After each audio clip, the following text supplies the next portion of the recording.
Welcome to today's Trane Engineers Newsletter Live program.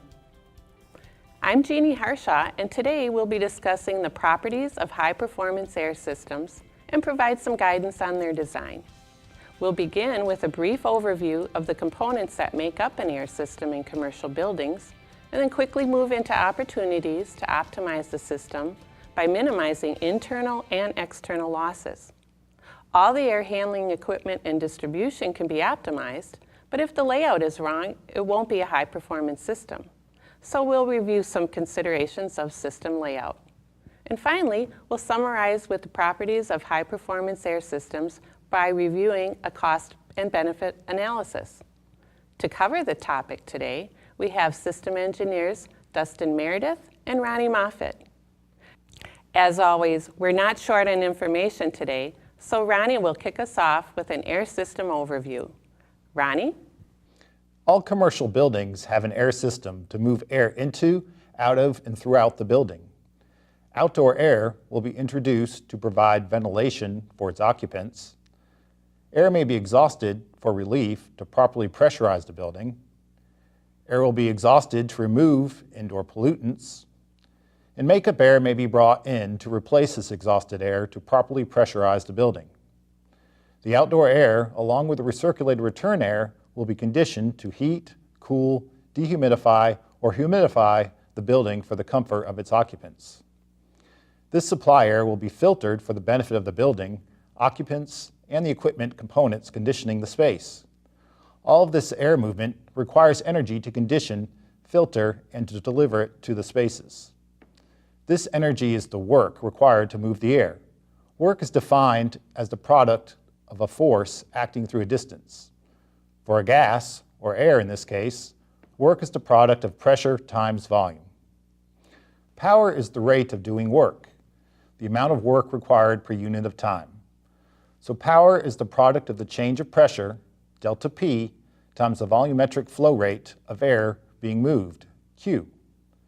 Pressure is traditionally measured in inches of water column, while volumetric flow in cubic feet per minute. So a conversion factor is needed to calculate horsepower. Assuming the flow rate is constant as it passes through the restrictions in the system, we get the formula for air horsepower, delta P times CFM divided by 6,356. This is the power required to move air through the system. Air horsepower is how much power is required to move the air and what is needed from the fan. The input power to process will be greater than the air horsepower due to the losses incurred from inefficiencies of the components. Let's take a look. The amount of power required by the fan to rotate the fan shaft is the brake horsepower. The power required from the motor will depend on how efficient the fan is. There will be aerodynamic and mechanical losses. How much output power is required by the motor will depend on how much loss there is from transferring the power from the motor shaft to the fan shaft. For direct drive fans, the motor shaft and fan shaft are the same, but the belt-driven fans will have additional losses. The overall input power required to the motor will depend on the efficiency of the motor. And most likely, if there's a variable frequency drive or the motor is electrically commutated, there will be power losses associated with this power conversion.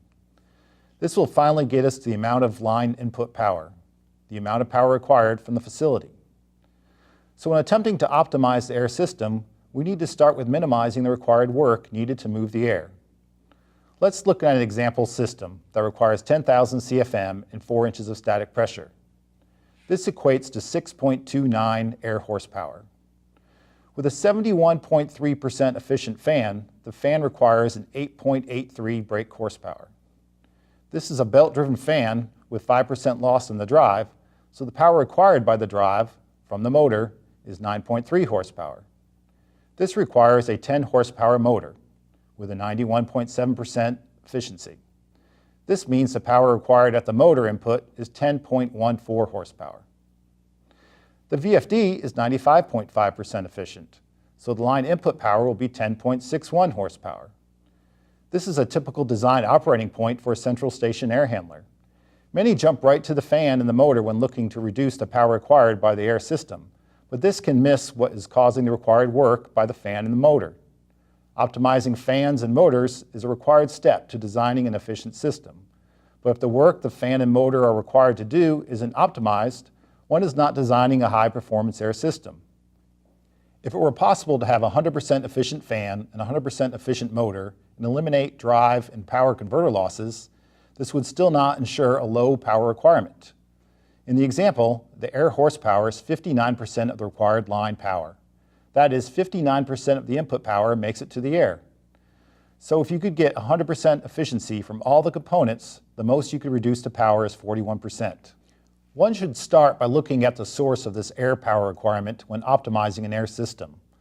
Another way to look at it, in this example, for every restriction or air power requirement placed in the system, it will take 1.6 times that for input power. We will be examining some ways to get a high-performance air system by optimizing the system and system components that are delivering and treating the air for the building. Most systems will have an air handler that will condition and filter the air.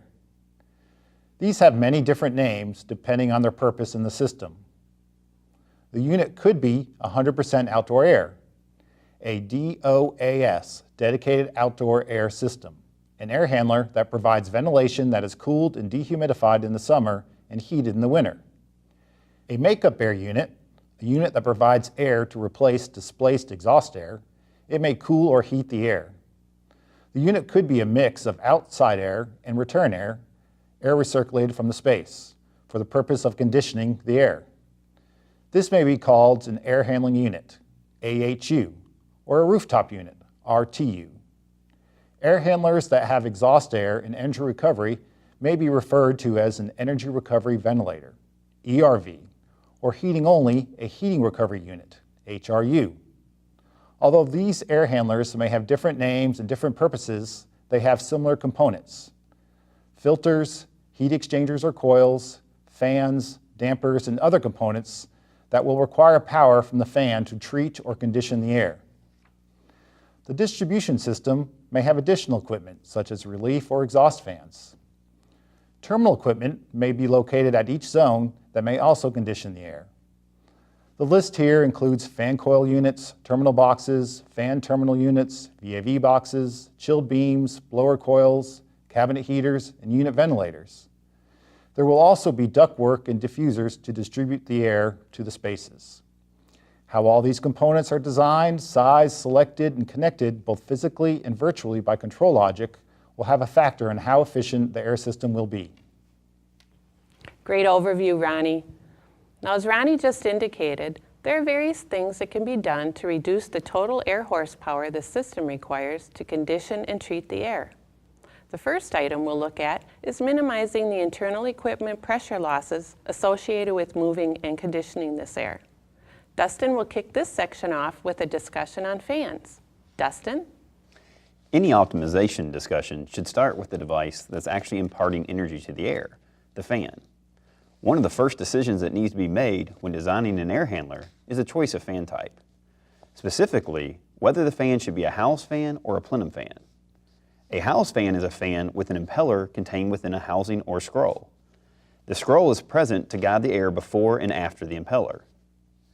This fan type is designed for and tested with a straight duct connection that's about the same size as the fan discharge and long enough to take advantage of all energy imparted to the air. If the duct isn't present, a free and abrupt discharge loss will need to be applied to the fan. Examples of where this loss will occur include an air handler with the discharge plenum, a blow-through unit configuration, or if the fan is being used as a return fan. This free and abrupt discharge loss can be significant, as high as 1 inch or more in some cases. On the other hand, a plenum fan is a fan with an impeller rotating free within a plenum. No additional losses are present in such configurations.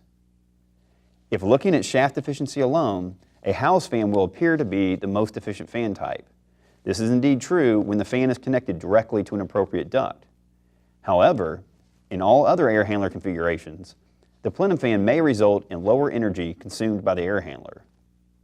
It's worth mentioning that it's much easier to apply a plenum fan in a direct drive arrangement. That is, one without belts, sheaves, a separate shaft, etc. As Ronnie noted, switching to direct drive will eliminate the losses associated with the transmission or drive, about a 5% loss on average. There is one negative, however. A plenum fan may require more unit length as it needs to be spaced further away from the coil than a house fan. Let's look at an example VAV air handling unit operating at 13,000 CFM and a total static pressure of 3.8 inches. A discharge plenum is often added downstream of a house fan to reduce discharge sound levels or to provide more flexibility, like when multiple duct connections are needed or to allow for an abrupt change in direction. But as I mentioned, a house fan is at its best when discharging into a straight section of duct. When a house fan discharges into a plenum, the energy losses result in increased fan power. In our example, adding a discharge plenum to the housed airfoil fan increases its brake horsepower from 11.8 to 13.2 since it no longer discharges into a straight section of duct. This is still lower than a belt drive plenum fan, but input power for a direct drive plenum fan is less than a housed airfoil fan with a downstream discharge plenum, about 3% less in this example. So let's summarize when to use housed versus plenum fans. When discharging into a single sufficiently long, straight section of duct that is sized similar to the fan outlet, a house fan will likely require less power than a plenum fan, but a plenum fan will likely have lower discharge sound levels. If a discharge plenum is added downstream of a house fan to reduce sound levels or to allow for discharge flexibility, a direct drive plenum fan will likely require less power than a housed airfoil fan, with similar or reduced discharge sound levels. Additionally, the plenum fan will likely result in a shorter air handling unit, even with the added coil-to-fan spacing. When downstream sections are present, such as a discharge plenum, final filter, gas heater, or even a blow-through cooling coil, a direct drive plenum fan will likely require less power than either a housed or belt drive plenum fan. Let's move on to some important concepts related to embedding fans in equipment, including the effect of added accessories. Here's an example of an embedded plenum fan. An air handling manufacturer will often apply rules of thumb to maximize the performance of the fan in any nearby components. For example, the recommended minimum distance between the outer edge of the fan impeller and the surrounding cabinet is often kept at half the fan wheel diameter or greater. And the minimum distance between the fan and upstream or downstream components is generally kept at 1 fan diameter or greater. Again, these are just rules of thumb. In many cases, there are prediction methods, equipment test standards, and/or certification programs that can provide an accurate estimate of performance once a fan is embedded in another piece of equipment.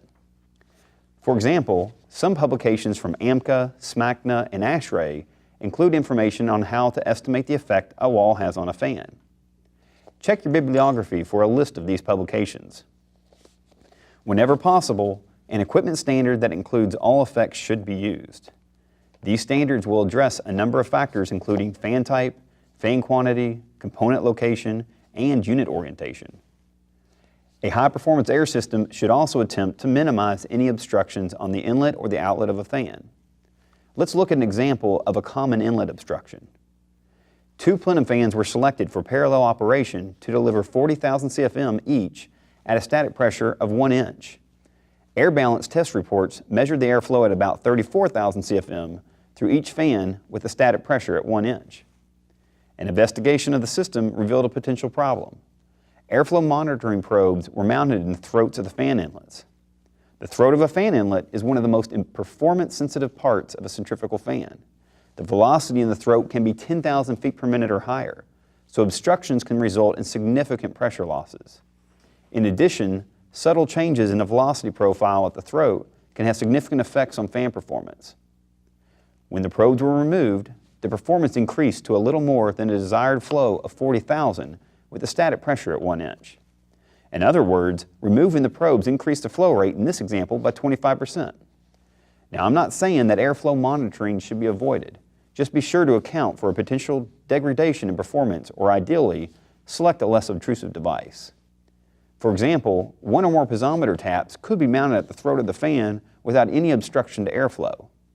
By comparing the static pressure measured at these taps with an upstream value, airflow through the fan can be calculated. Dampers located on a fan inlet or a fan outlet are another potential source of inefficiency. Inlet dampers are commonly used with fan arrays to maximize redundancy in the event of a failure. The damper shuts off the disabled fan, and the other fans can be set up to increase their speed to compensate. The effect of adding an inlet isolation damper varies from manufacturer to manufacturer, but many inlet damper designs and configurations don't significantly affect internal pressure drop nor fan performance. On the other hand, a discharge damper mounted too close to a house fan can have a significant impact on airflow performance. Published pressure drops for wide-open control dampers are based on uniform approach velocity profiles. When a damper is installed close to the outlet, the velocity profile is non-uniform, resulting in much higher pressure losses through the damper. To estimate the effect of having a discharge damper present, AMCA Publication 201, Fans and Systems, includes a table of multipliers that should be applied to the damper manufacturer's catalog pressure drop. For example, suppose we have a 20-inch housed airfoil fan with a blast area to outlet area ratio of 0.74. According to AMCA Publication 201, a discharge damper on the end of this fan would result in a pressure drop that's over 2 times higher than this catalog value. Most equipment with fans in an air system will be specified with an external static pressure, the static pressure the fan will need to overcome in the system in addition to its internal losses. The external static pressure is the sum of the intake and discharge duct pressures. Where there are multiple connections, such as the ducted outside and return air connections, the greater of the two is used to calculate the unit external pressure. Many specifications include a total static pressure and external static pressure. The internal static pressure, ISP, is a lump total. Some of the internal pressure losses of the components may be specified. However, many are not. One of the components of the system that adds to the air horsepower that often does not have the pressure drop specified is filtration. Most air systems will have filtration. ASHRAE Standard 62.1 requires filtration on any equipment that has a wetted surface and any device with a cooling coil that condenses water vapor or has condensate drain pan. Most air handling equipment, even if heating only, will have filters to remove particulates from the air to improve indoor air quality of the building. One simple step when designing for a high-performance system is to specify design requirements and design performance of the filtration in the air handling system. Considerations include type of filter, MERV rating, depth of filter, size, and pressure drop of the filter. Specifying pressure loss is critical. With filters, pressure drop changes over time as the filter loads up with particulates. There's an initial resistance value referred to as the clean filter pressure drop. This value can be beneficial for commissioning if new filters were put in place, and it's a good base point for comparison of filters. As the filter loads with particulates over time, this pressure drop will climb.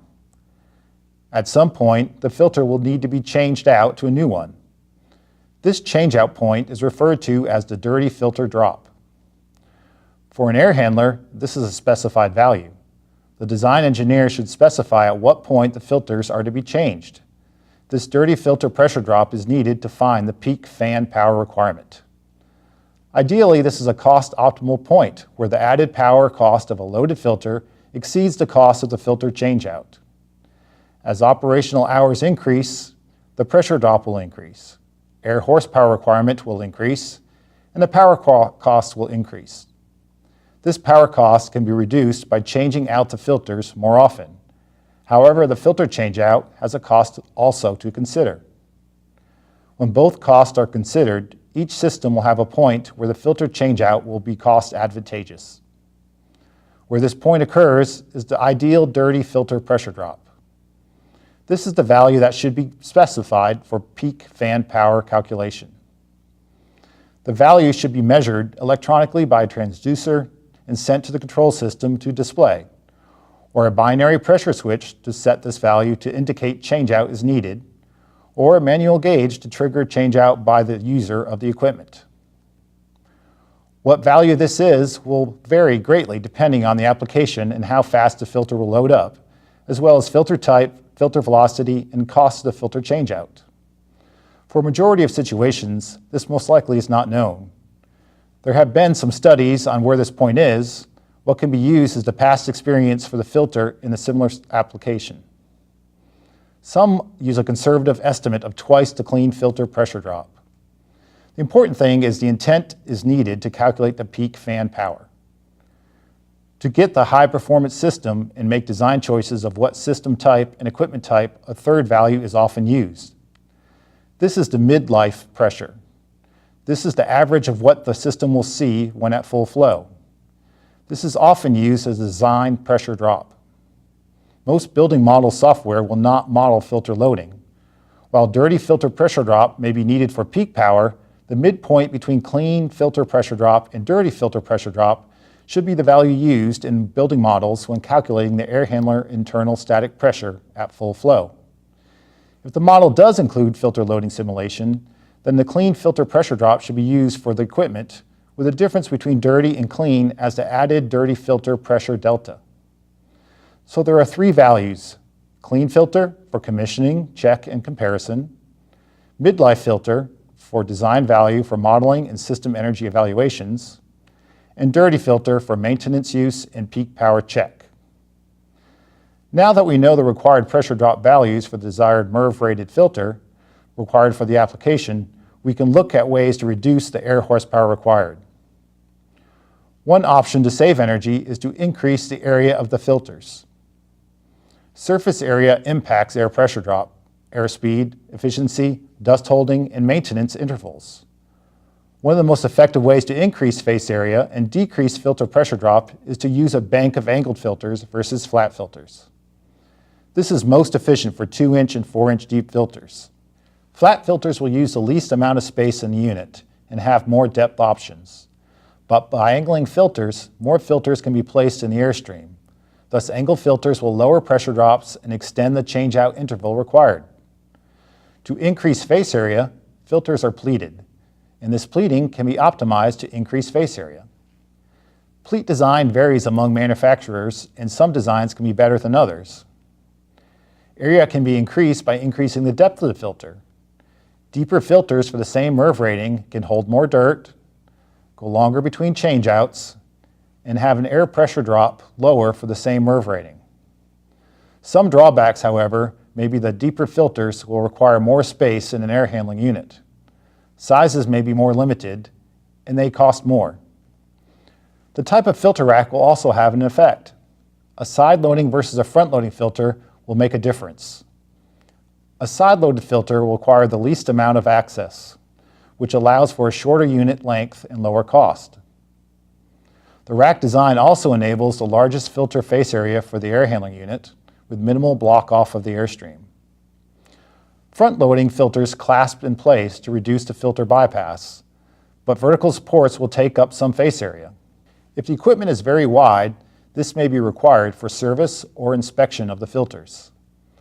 Let's review an example for a MERV 11 filter using a 10,000 CFM air handler sized with a face velocity of 500 feet per minute. We have three rack type options: flat side loading, angled side loading, and front loading. We'll also look at two depth options, 4-inch and 12-inch deep, with a 4-inch filter having two pleat options.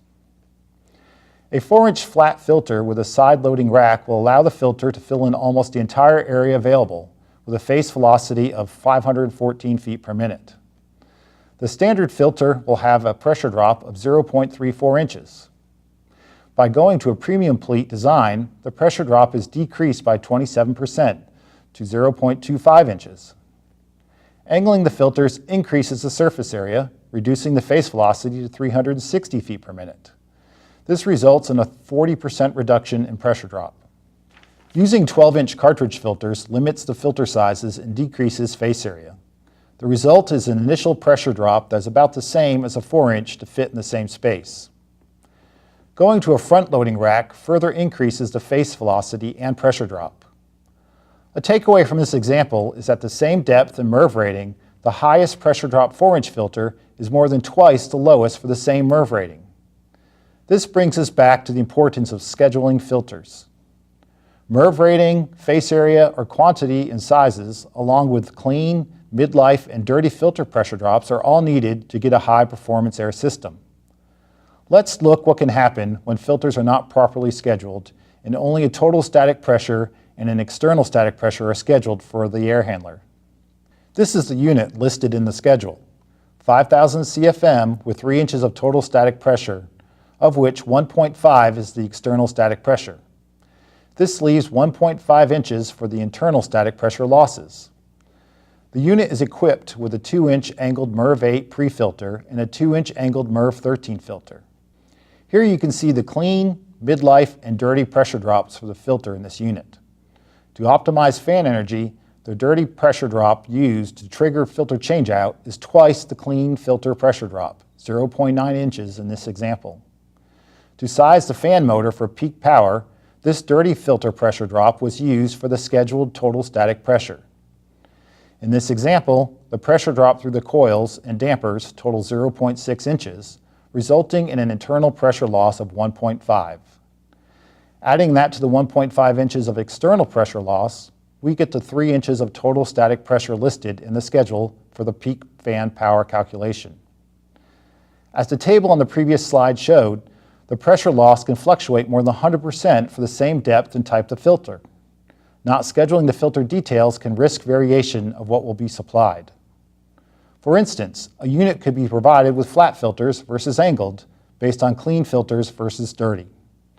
For this example, the lower unit is provided with flat filters instead, which reduces the filter face area to 9.7 square feet versus 13.9 for the angled filters. Obviously, this results in a higher pressure drop, through the filters 67% higher in this example. To meet the scheduled total static pressure, the clean filter pressure drop of 0.75 inches was used in the proposal for this unit, instead of the dirty filter pressure drop. This allows for the coils and dampers to be downsized with a higher pressure drop, and the unit will still meet 3 inches total static pressure requirement. But how does this impact fan energy use? For energy comparison, let's look at performance using the midlife filter pressure drop, which is 0.67 inches for the scheduled unit with angled filters, but 1.14 inches for the unit with flat filters. At this condition, the total static pressure is 22% higher for the proposed unit, so it will use 22% more fan power. This is a common mistake I see regularly on equipment schedules, but detailed schedules are a simple fix. In this case, a better schedule would save 22% fan power. In summary, don't overlook the filters. These have a potential to have a greater impact than many other components that tend to get scheduled. There isn't just one way to schedule and get the data down. Here's a way to represent the minimum data required. Depth, MERV rating, face area at minimum. You may want to schedule actual filter sizes. Clean pressure drop for comparison, then additional static pressure to be added for dirty filter to size fan for worst case pressure. Our next topic deals with connections to the unit. Specifically, we will discuss how internal choices affect the pressure loss at the duct connection. We will deal with the effect of external losses later. First, let's cover a house fan concept that applies both internally and externally. Turbulence caused by airflow restriction at either the fan inlet or outlet, or non-uniform air distribution, can negatively impact the performance of a fan when it's installed in an air handling unit or connected to a duct system. This is commonly called system effect.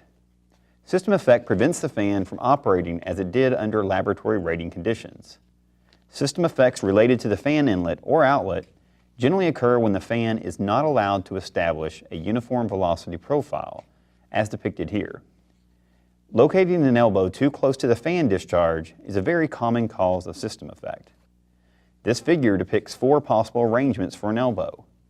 For the fan arrangement shown, positions A and B will result in a substantial system effect when the elbow is located too close to the fan. At least these arrangements don't abruptly change direction like positions C and D. That is, they don't counter the initial momentum through the fan. Because position C is counter to the fan rotation and position D is counter to the fan inlet, these arrangements result in an even worse system effect. So how does internal component choice and layout affect the pressure loss of an external connection? Consider a plenum that immediately follows a house fan.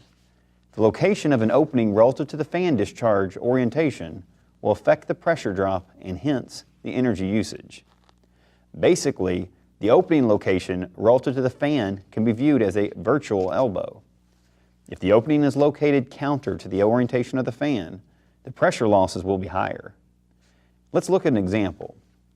For a front-top fan orientation, the pressure loss for an opening on the top of a horizontally mounted plenum will be 1.7 times higher than an opening on the bottom. This is because the opening on the top of the plenum is counter to the orientation of the front-top fan. Note that this cost is in addition to the standard opening loss. That is, a loss calculated using an abrupt outlet that has a dynamic coefficient of 0.5 and an outlet velocity based on the opening, not the fan. If the plenum was located further downstream, let's say separated from the fan by a component, the only loss would be the standard opening loss. We've learned that a plenum fan should be used in most AHU configurations. However, even plenum fans aren't immune to the location and orientation of unit openings.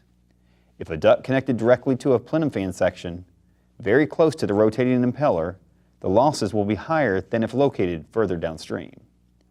For example, if a duct is mounted to the top, bottom, or side of a plenum fan section, the resulting loss will be almost 2.5 times higher than if the duct was connected to a discharge plenum section downstream.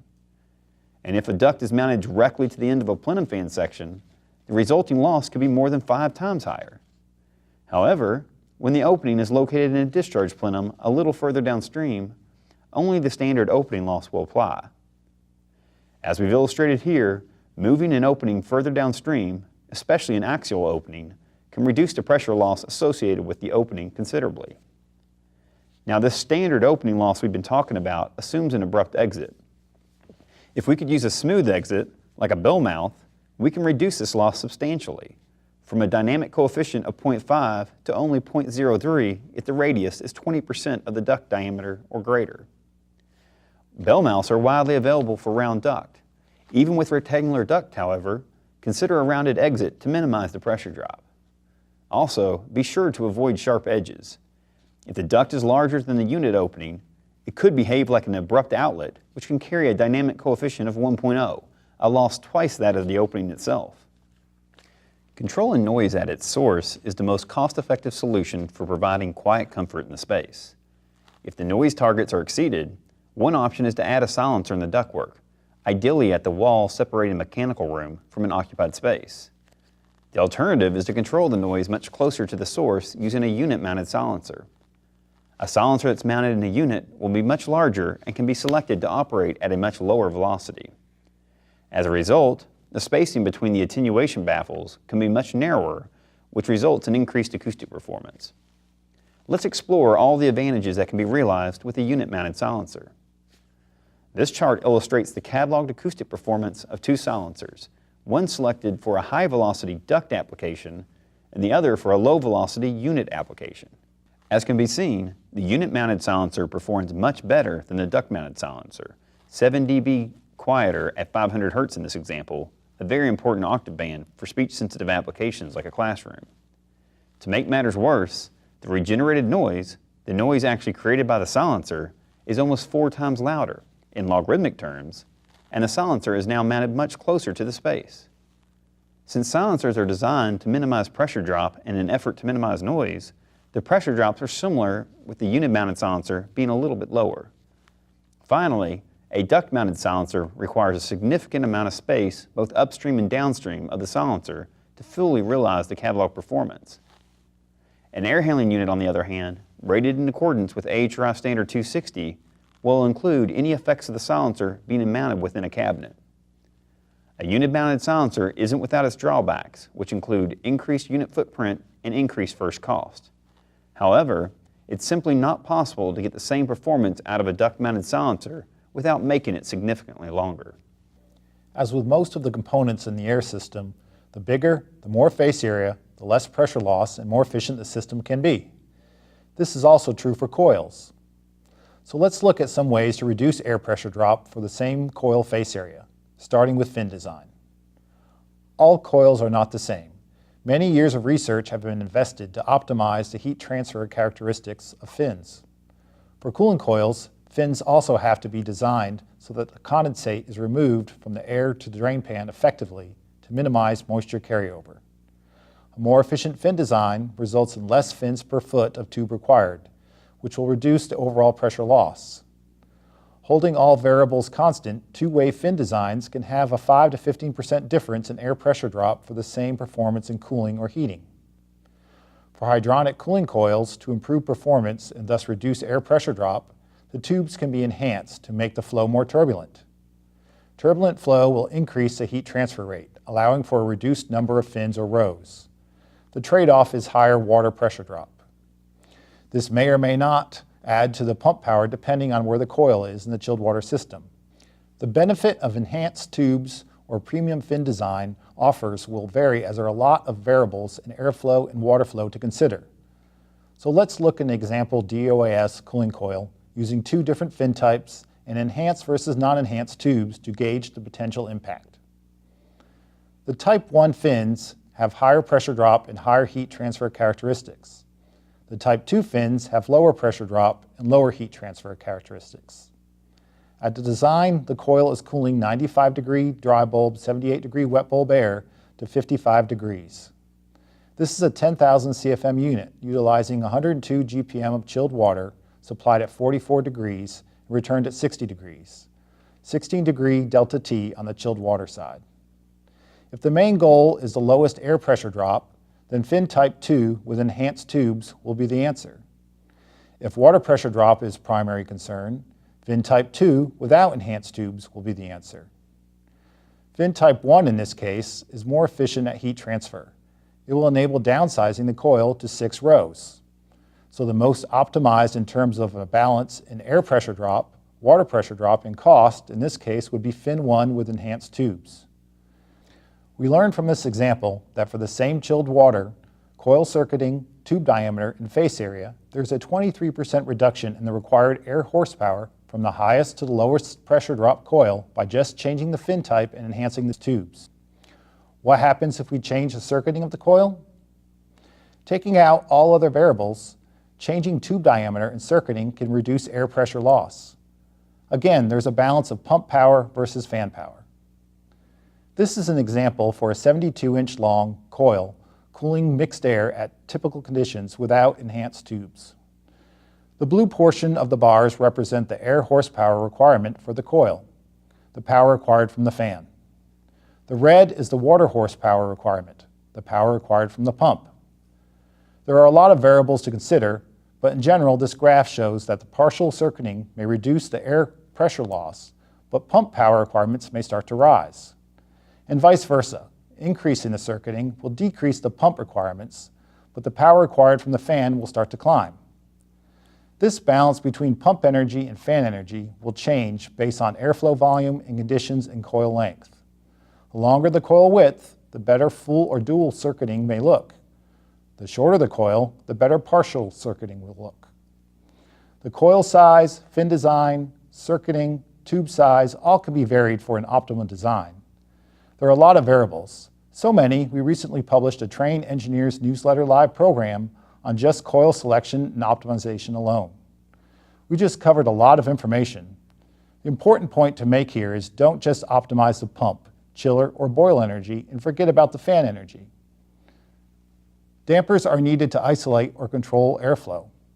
As with most components in the air system, pressure drop is parabolic with respect to face velocity of air passing through it. Here's a sample pressure drop curve for a fully open airfoil blade damper. If one increases the damper size by 25%, for instance, dropping the face velocity from 2,000 feet per minute to 1,500 feet per minute, it will cut the pressure drop close to half. The first thought may be on this, that a high-performance air system will have the biggest damper that fits in the equipment or wall. If the only purpose of that damper is to isolate flow, and it's a two-position, open or closed, then yes, it would be correct. However, most dampers are used to control flow, and oversizing will limit their ability to do this. Blades can be parallel or opposed. Opposed blades can help with oversized dampers, but overall, the size matters most. So how big is too big that control is lost? To know, we need to examine the authority of the damper. Authority is the ratio of pressure drop across the fully open damper at design flow to total subsystem pressure drop, including fully open control damper pressure drop. ASHRAE Fundamentals Handbook gives recommendations for authority. Parallel blades at 25% minimum and opposed blade dampers at 15% minimum. Opposed blades will react slower, allowing flow through the damper when blades first start to modulate open. Let's look at an example 10,000 CFM air handler. The return flow at design is 7,000 CFM at external static pressure of -1 inch. The outside air minimum flow at design is 3,000 CFM at external static pressure of -0.2 inches. In this example, one would size the return damper as big as possible. If the return damper is sized at 1,200 feet per minute, the pressure drop is 0.3 inches, as shown on the previous example chart. The outside air damper flow will modulate to 100% of unit flow. If we size the outside air damper for the same size as the return, it results in 1,700 feet per minute and 0.6 inches pressure drop during maximum flow that may occur during airside economizing. However, the point that is critical to control is at 30% flow. During minimum flow, when control is critical, velocity is 360 feet per minute with a 0.05 pressure drop. With a system total pressure at 1.3 inches, this puts the damper authority at only 4%. We could downsize the outside air damper and use opposed blades. To meet the recommendation authority of 15%, the pressure drop needs to be 0.2 inches or 1,000 feet per minute. However, we cannot forget about airside economizer. The damper velocity at full unit flow will be over 3,000 feet per minute, beyond the design range of the damper and well over 2 inches of static loss. So this doesn't work either. What is the solution? Situations where the percentage of outside air is low with significant return static pressure, a split outside air damper may be the best answer. The picture shown is a split damper, in this case a flow measuring damper. Only one damper is used during minimum flow control. The remaining then are open during economizing. This gives control during low flow hours and prevents penalizing the air system during 100% outside air economizing hours. Concern for return fan systems will be with sizing of the return damper, and this will only be if there is a large external static pressure on the outside air path. Here, the outside air damper could be made as big as possible, and the return damper should be downsized to meet the minimal authority. During normal operation, the pressure drop of the return damper has little impact on the fan power. Making it smaller for control will only add fan power during 100% recirculation hours. This is during unoccupied modes, and it may be that 100% of design flow is not needed during these hours. But if it is, a return fan system may not be the best answer. We will review this a little later. In conclusion, for two-position dampers, there is a benefit to make them as big as possible. For modulating dampers, caution is needed not to make the damper too big or you might sacrifice controllability. Outside air dampers may need to be split for systems with a high return static pressure loss. Return dampers may need to be downsized for systems with a high outside air path pressure loss. Another component, exhaust air energy recovery exchangers, can be placed in the outside and exhaust air streams. These exchangers that recover latent and sensible energy include energy wheels and membrane exchangers. Other technologies such as fixed plate heat exchangers and heat pipes recover only sensible heat. In both cases, these energy exchangers behave similar to other heat exchangers. The more surface area of the exchanger exposed to the air, the higher the potential to exchange energy between the exhaust and outside air streams. The spacing and depth can be varied to optimize the exchanger for the application. The tighter the spacing, the higher the energy transfer, but also the higher the pressure drop and air horsepower requirement. Wider spacing will reduce the pressure drop, but will also reduce energy recovery. The same is true with depth. The longer the depth, the more pressure drop and more energy recovery, and the shorter the depth, the less recovered, but less pressure drop. Without increasing face area, one can save on pressure loss by selecting a wider channel spacing on the rotor or exchanger. This will reduce the amount of energy recovered, but a balance is needed between this and the pressure loss. Effectiveness is the metric used to quantify the amount of energy recovery. This could be viewed as the capacity. The relationship between energy recovery and the power required from the fans is captured with the term recovery efficiency ratio, in terms of BTU per hour per watt for cooling recovery. This can be looked at as the efficiency. Here are those two characteristics plotted for a variety of energy wheels at different media depths and spacings, but all at a very similar face velocity. Higher the effectiveness will result in higher pressure drop and a lower RER. Higher RER will result in a lower pressure drop and lower effectiveness. The wider the spacing, the better the RER will look, but the amount of energy recovered goes down.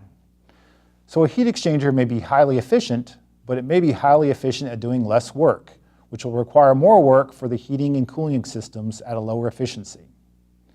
For wheel A, the effectiveness is 71% and the RER is 40. Wheel E has an RER of 53. This number alone looks a lot better, but the effectiveness has dropped to 64%. Now the much less efficient cooling equipment is doing 10% more cooling of the ventilation load, and the overall system may not be using less power. Many cases, wheel A or B are used because they reduce peak design cooling and heating load the most. But in cases where there's less concern with cooling and heating demand, the wheels with higher recovery efficiency ratio will give a more optimized system. Let's look at oversizing benefit of energy recovery. This is not as beneficial as many components in the air system. Unlike other components, the pressure drop to face velocity is not a squared relationship. It's more linear. For energy wheels, the flow is laminar. This example shows what to expect.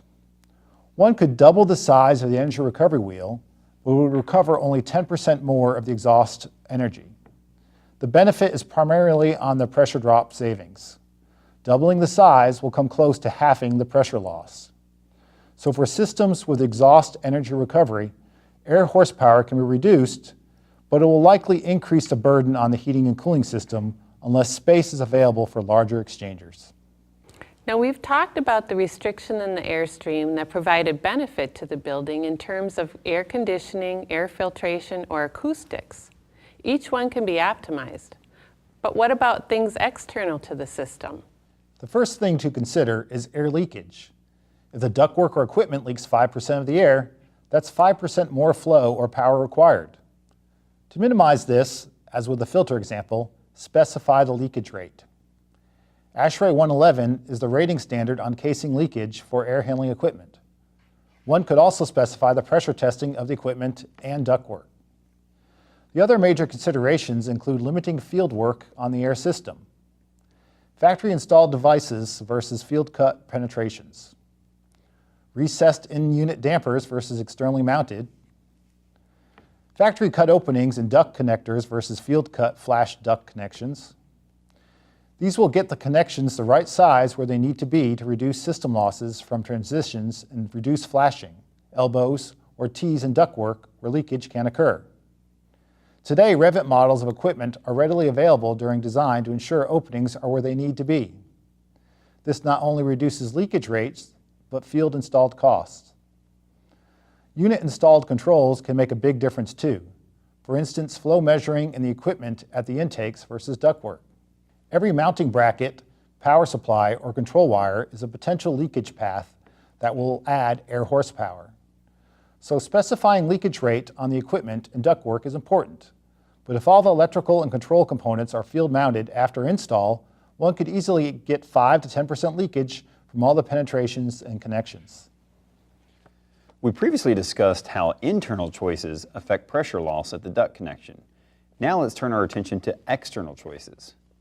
If a house fan is the last section in the unit, recall that locating an elbow too close to the fan discharge is a very common cause of system effect. To fully realize the published fan curve and eliminate any elbow-related system effect, ensure there's a long, straight section of duct that's sized the same as the fan outlet for about 3 diameters downstream. If the 3 diameter guideline cannot be followed, use manufacturer guidelines and/or AMCA Publication 201 to determine any additional losses. For example, here we show an elbow that's located too close to a house fan. So if this elbow is located within 1 diameter of an airfoil fan, the dynamic loss coefficient is 1.5, which will result in a new pressure loss not present if the elbow was located further downstream.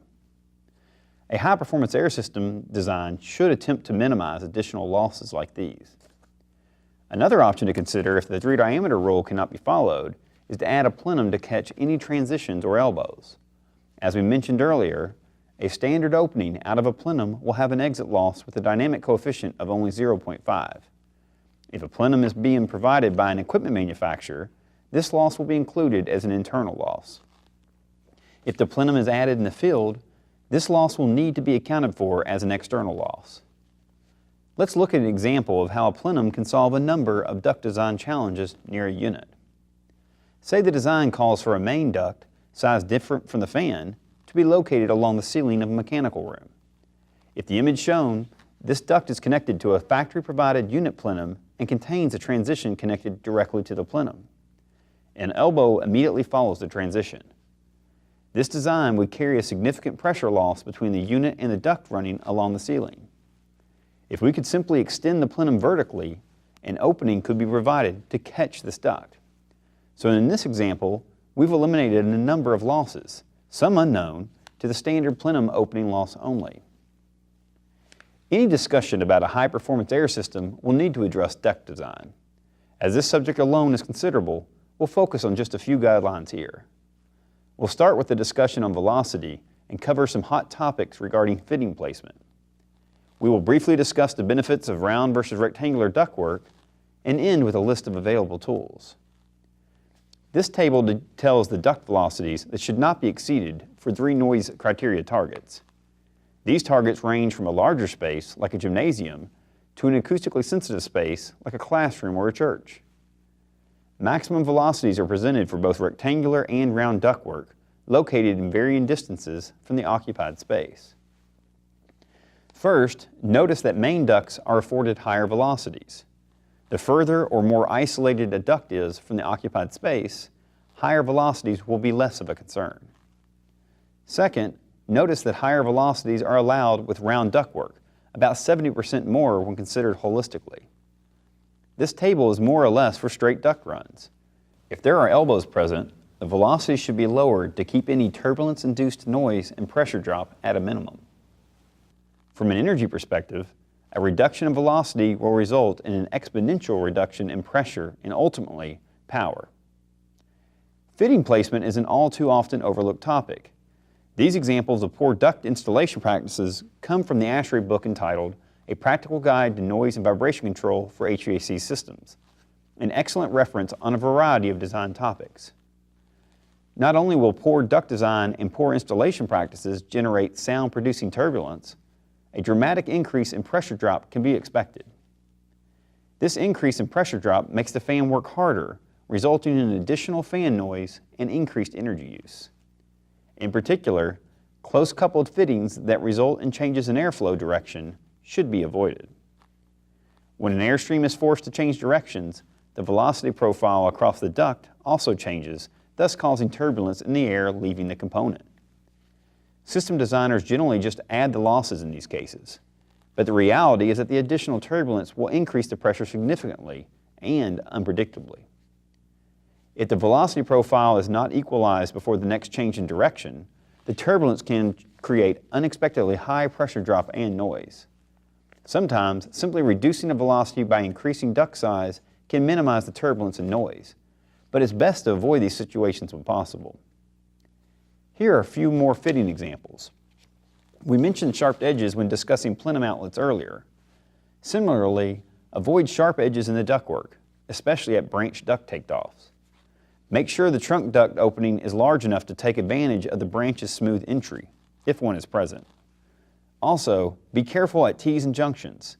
Separate branch fittings a few duct diameters away from each other and avoid cap cross fittings.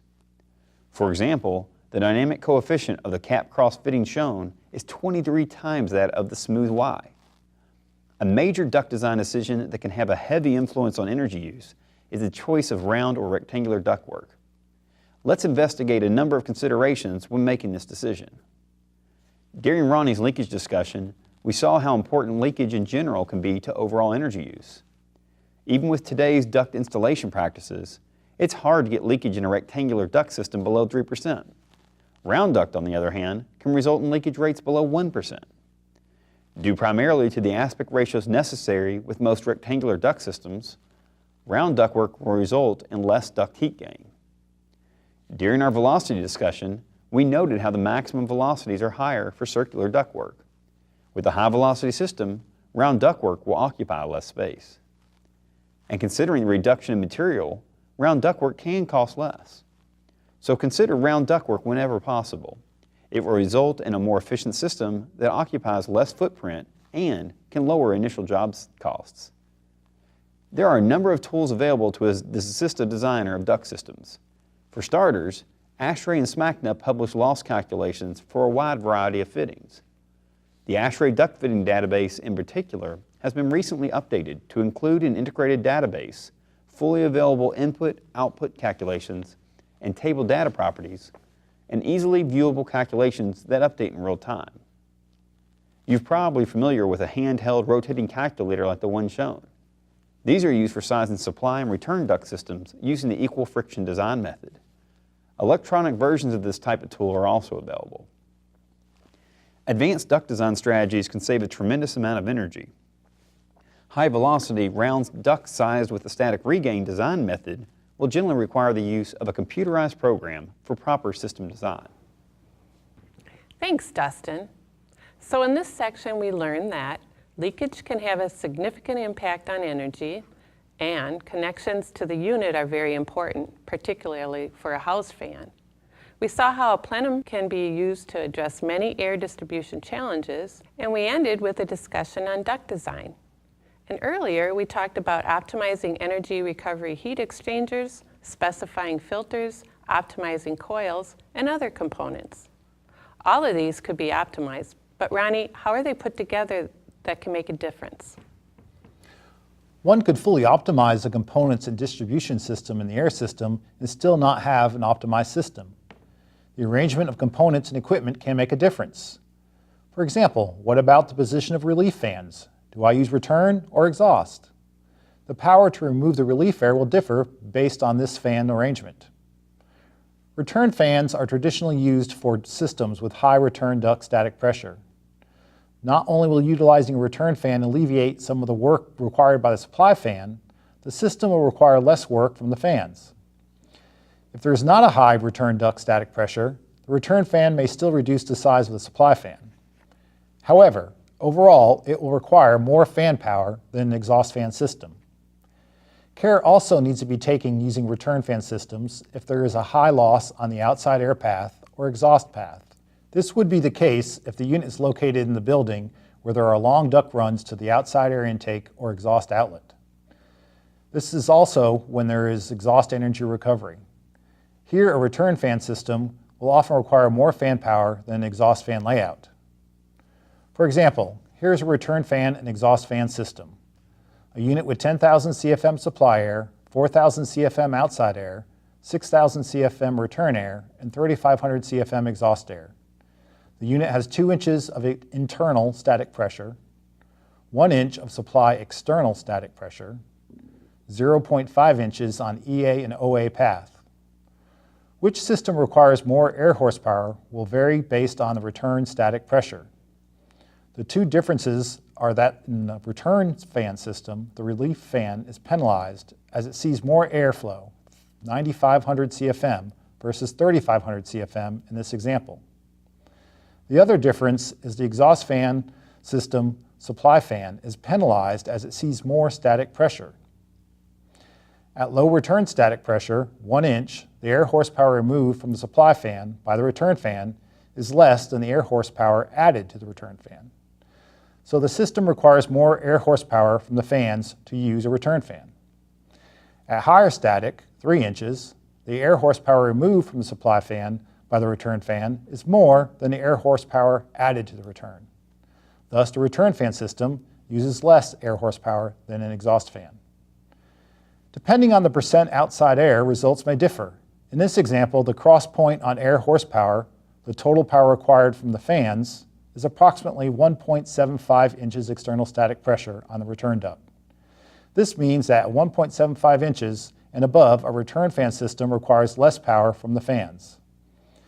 This cross point will vary on fan power requirements, which depends on how efficient each fan is and the operating point on that fan. For instance, if your exhaust fan is much less efficient than the return fan, the cross point may be at 1 inch or 1.5 inches for the system. When energy recovery is added, it adds static loss to the outdoor intake side and exhaust outlet side. It is not advantageous with respect to the required fan power to use a return fan in this setup. In this example, adding energy recovery adds 1 inch static loss per pass. Thus, there is 1.5 inch loss from the OA intake to the return damper and a 1.5 inch loss from return to exhaust. The return fan will not relieve any static pressure from the supply unless the return static is higher than 1.5 inches.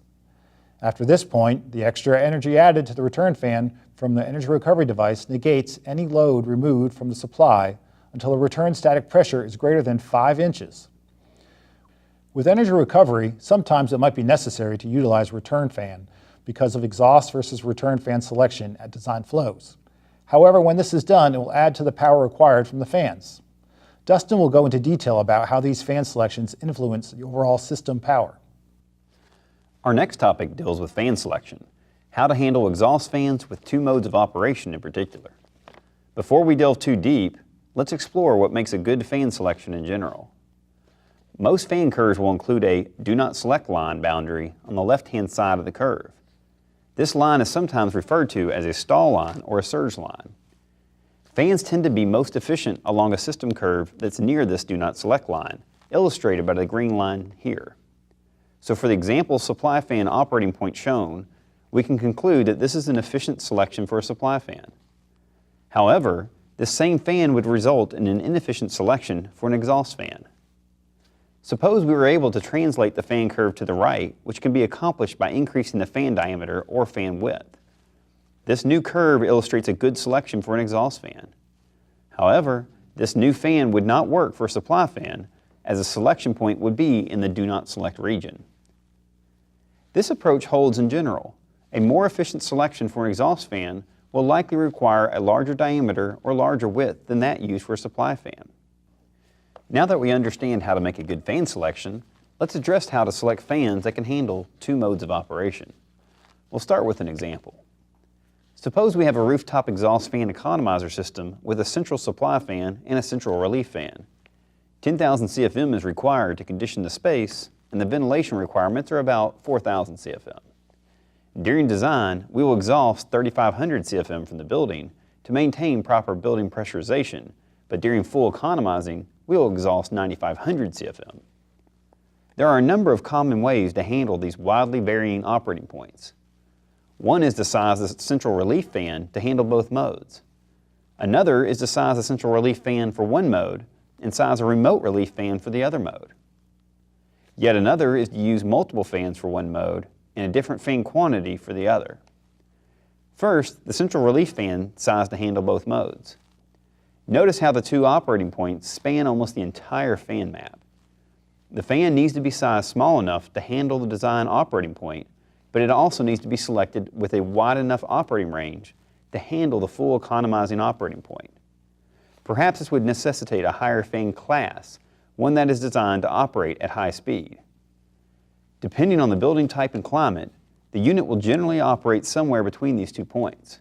However, be sure to select the fan primarily based on the design operating point. The unit may never actually run in 100% economizing mode, especially if controlled as a VAV system. One disadvantage of this approach is that it can result in an inefficient selection at the economizing operating point. Now let's consider what would happen if we were to size two different fans for the two different operating modes. In our example, if we were to select an exhaust fan for the economizing mode only, that's at least one size larger, we can reduce our power consumption by 25%. However, now we have the cost and complexity associated with two fans that aren't in the same unit. The last method we will cover is to use multiple fans to handle one mode and a different quantity to handle the other. In our example, we will use a two-fan system equipped with backdraft dampers. During design operation, only one fan will be running. During economizing, the second fan could be activated. In this case, we were able to significantly improve efficiency for the 100% economizing point without the need to locate a fan remotely. So let's summarize the ways we can select fans that are capable of handling two modes of operation. A dual-purpose exhaust fan is a simple and low-cost solution, but it will be inefficient near the 100% economizing selection point. A remote relief fan selected for the other mode will reduce the relief power consumption during economizing operation by 25% in our example, but it required a remote fan with all its associated cost and complexity. A multiple fan option with backdraft dampers was able to reduce relief fan power during the 100% economizing mode using a one-unit solution, with only a modest increase in energy use. Before we leave the topic of fan selection, let's consider how operation at part load should factor into our optimization decisions. Where the VAV modulation curve crosses the do not select line determines the minimum flow a fan can operate. In this example, the 22-inch fan can modulate down to 4945 CFM, and the 20-inch fan can modulate down to 3740. In the curve shown, the 22-inch fan is operating at a more efficient point than the 20-inch fan at design. However, its modulation range is lower. So the larger fan is more efficient at design, but will it use less energy considering its narrower operating range? To answer this question, we need to compare annual energy usage between the two fan options. In order to do so, we need to compare a number of usage scenarios, as some building types and locations will have wider operational needs. Let's consider operation at design flow, 70% design flow, and minimum flow, meaning where the modulation curve intersected the do not select line. We'll weight the three conditions differently to simulate a variety of locations around the country, assuming operation 24 hours a day, 365 days per year. If we convert the energy consumed to kilowatt hours, we can see how much energy is saved throughout the course of the year. From this exercise, we can observe the following. For operation substantially near 70% design flow, the two choices will be similar, with the smaller fan just barely using more energy in this example. For operation substantially between 70% and full design flow, the smaller fan clearly will use more energy. For operation near the minimum flow, the smaller fan will use considerably less energy. Again, this takes into account the wider operating range of the smaller fan. It's worth mentioning that these figures assume control to a fixed static pressure control point. The use of a fan pressure optimization control scheme will increase the modulation range of both fans and could keep a fan operating near peak efficiency throughout its operating range. Still, many engineers will assume a fixed control point for a turn-down minimum as a safeguard. Another important system layout topic is mixing box damper control. That is, proper operation of the return and outside air dampers to minimize energy use. With conventional economizer damper control, the return air damper and outdoor air dampers are linked. The return air damper closes as the outdoor air damper opens. Notice how, at 50% flow, neither damper is fully open. This will result in a higher pressure loss through each damper when compared to the loss that would be present if the damper were fully open. If we remove the linkage between the outdoor air and return air dampers, we can challenge this linked damper strategy and control the dampers independently. This is the fundamental first step to an approach called optimized damper control. First, recognize that the outdoor air damper is pressure independent. That is, it can control to a specified airflow set point, whether that set point is a ventilation minimum or an economizer value, without any regard to pressure. Opening the return air damper reduces the pressure differential across the outdoor air damper by allowing the pressure in the mixing box to rise. Closing the return air damper does the opposite. Since the outdoor air damper is pressure independent, it will respond appropriately to pressure changes in the mixing box, caused by the movement of the return air damper. If we control the return air damper with the objective of causing the outdoor air damper position to be nearly wide open, we will maintain outdoor airflow control while operating the mixing box at the least negative pressure possible. This approach can reduce fan energy associated with mixing box damper pressure drop. Notice how, at 50% flow, the outside air damper is now fully open. This will result in a much reduced pressure loss through the damper as compared to a more conventional economizer damper control approach. You may be familiar with a control strategy called fan pressure optimization. It works by minimizing pressure in the supply air path through a monitoring of VAV box damper position. With optimized damper control, we are minimizing the pressure in the return air path by monitoring the position of the outdoor air damper. The control strategy for the return air path uses the same concept as the supply. If the outdoor air damper is closed too much, the return air damper will open, thus causing the outdoor air damper to open and vice versa. One system example is incorporating energy recovery into the air handlers versus adding an additional unit, an ERV, energy recovery ventilator. For systems that have mixed air, the air handler will be sized for economizing. Everything in the outside air path and exhaust air path will be sized for economizing flow. This will result in minimal intake and outlet losses during heating and cooling non-economizing hours, the majority of the hours for most climates, and the same hours that require the most energy to cool or heat the building. Here is an example of the two layouts. Using the ERV will not allow the use of the economizing sized inlets or outlets. For most systems, the outside air and exhaust inlets will be 2 to 3 times bigger on the system without the separate ERV. As shown earlier by the damper pressure drop curve, these losses are squared to the velocity. So one could expect the intake and exhaust outlet losses to be 4 to 9 times more when the energy recovery is incorporated via a separate ERV versus incorporated into the main air handler.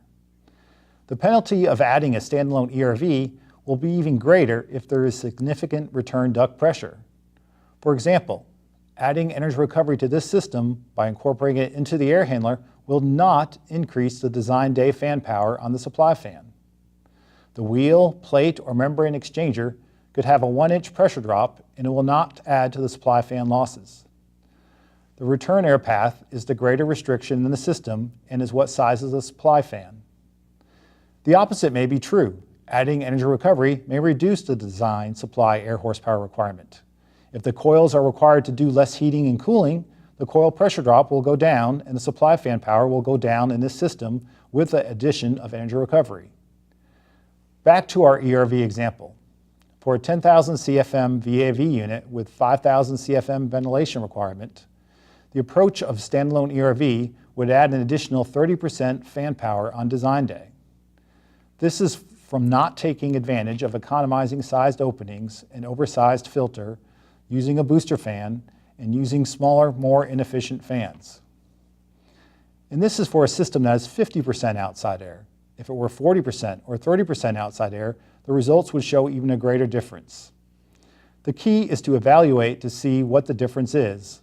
If not careful, as the example shows, it can be a big difference. In general, use economizing inlet and outlets during recovery whenever possible and avoid using a standalone ERV if high return duct static is present. Designing with smaller equipment can add to the power requirement in many ways. Dustin will look at this with fans. Our final system layout topic covers the choice of larger equipment versus smaller equipment. Of course, there are many potential reasons to consider smaller units. One example would be an application with separate tenant spaces that need to be independently billed. Another is the desire to minimize ductwork. Let's focus on the airside energy implications of such a decision. The main difference between the two system types is that a larger unit will have larger fans and larger motors. Fans are often designed as a geometrically similar series across a range of diameters. Smaller fans in the series will have lower peak efficiencies than larger fans in the same series. There are a number of reasons for this degradation in performance, including reduced Reynolds number, relative clearances, and other factors that prevent perfect similarity and do not scale with the fan affinity laws. Thus, smaller fans are less efficient than larger fans, especially at diameters less than 25 inches or so. Motors behave similarly.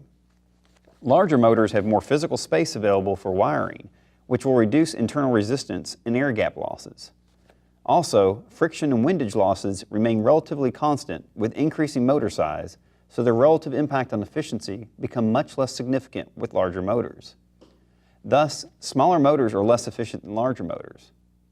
Let's investigate the magnitude of these trends with an example. Suppose we have the need to run a fan at 15,000 CFM and 4 inches of pressure. Here, we've ran a number of diameters and quantities that result in operation along the same system curve. As this chart shows, a single 33-inch fan would have a total efficiency, fan and motor, of 64.3%, whereas the smaller fan option would have a total efficiency of 58.4%. A larger piece of equipment resulted in an efficiency improvement of 10% in this example. As a result of this trend with fans and motors, the overall energy use will be lower for a larger piece of equipment when compared to a number of smaller pieces of equipment. Also, the connected load will decrease, the total nameplate horsepower will likely be lower. We spent quite a bit of time discussing a number of optimization opportunities, both internal and external. Although we focus primarily on energy use today, the term high performance could apply to high level of acoustic performance as well. For additional information on the acoustic properties of a high performance air system, we've included a list of helpful resources in your bibliography. And we also covered a number of system layout topics today and ended by mentioning the economics of oversizing and summarized some key control strategies. So Dustin, can you briefly pull this all together for us? Sure, Jeannie.